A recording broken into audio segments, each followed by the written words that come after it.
What's up, y'all? Hey, gonna break down, talk about sequencing, right? It's something that a lot of people talk about. Very rarely do we break down the information about it. So then, as it's broken down into information pieces, we can pick it up and use it, okay? So we all know that we gotta do something with our back leg. We all know we gotta get our leg down. We all know all that stuff, right? And I think we kind of have a basic premise of understanding why, right? But I wanna give you a picture, an example of why it's so important. The biggest thing about sequencing, I believe, is there's an order to things, right? And this doesn't have to be completely 100% die hard, has to be this perfectly, right? But what it does need to be is we need our big muscles to move before our little muscles. Let me break that down a little bit, right? So think about your leg, all right? You got your gluteus maximus, you got your hamstring, your groin, your quads, all that stuff in your legs that are big muscles, physically big, but also movement big, weight big, right? They control a lot of things, okay?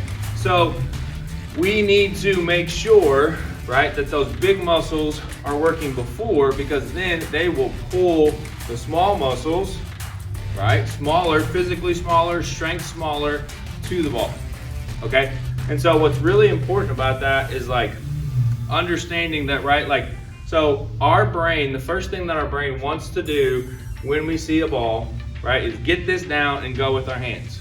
I believe because the hands have the bat and the bat's the only thing that can hit the ball. So to our brain, it's like what? Go get the ball, hit the ball with your hands. You're trying to hit the ball, do it if you want to be successful, okay?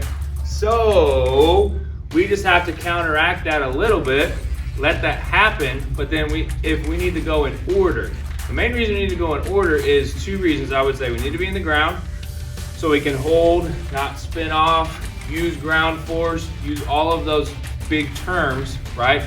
But also because if I'm not here, right? So if my hands start before my back leg starts, right?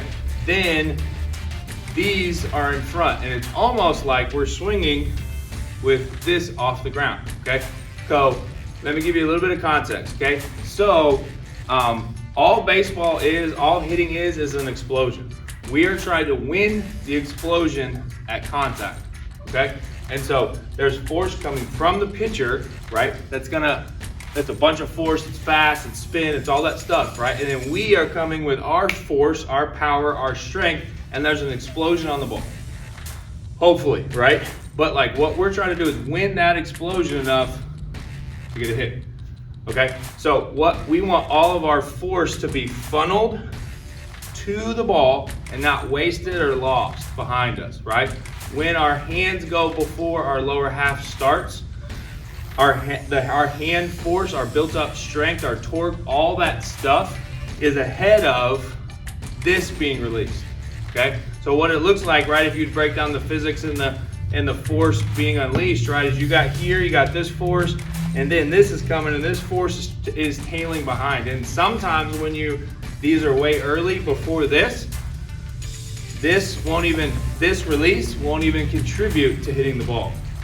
Okay, so we've got to be able to funnel and use all of the stuff and the strength and the torque and all that stuff that we have to win the explosion. So an easy way to kind of do that is just take your stride and then do your back leg move. Whatever that is, you don't have to do it X, Y, Z perfectly, right? But get there and then just feel these being there, right? Feel these staying still. And then you can do a couple reps where you get here, right?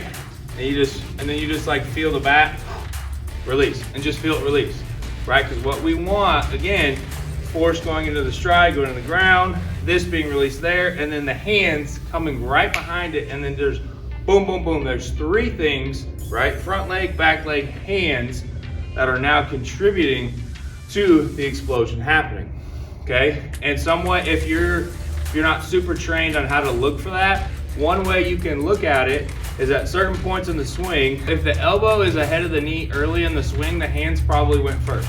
Okay, eventually the elbow is going to get ahead, right? Because I'm going to make contact here, right? So like early in the swing, right? If I'm going and my elbow is in front of my knee, I'm in trouble, right? So think about this. We got foot, hand, knee, elbow, hip, shoulder. Okay?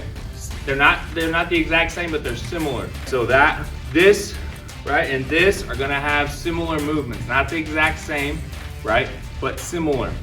Okay? So we don't want this, as soon as we start, we don't want this to be, right? We don't want our elbow to be way in front of here. You got back drag, like all the other stuff, right?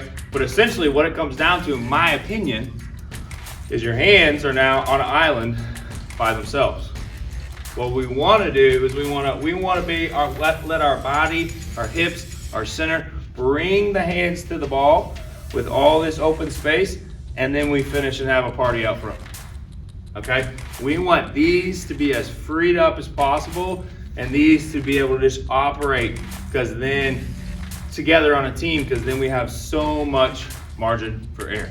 Okay? So wanted to show you that about sequencing and just kind of doing things in order. And then again, just think about if these are ahead of this, right? Then it's almost like we're swinging with one foot. If you don't believe me, try it, right? And swing and understand how, like, I can still make good contact, but I'm not hitting the ball near as hard. Okay, so that's a bit on sequencing. I think that'll help you out. Kind of digest that, talk about that with your people. Keep coming back, subscribe. I got more coming for you.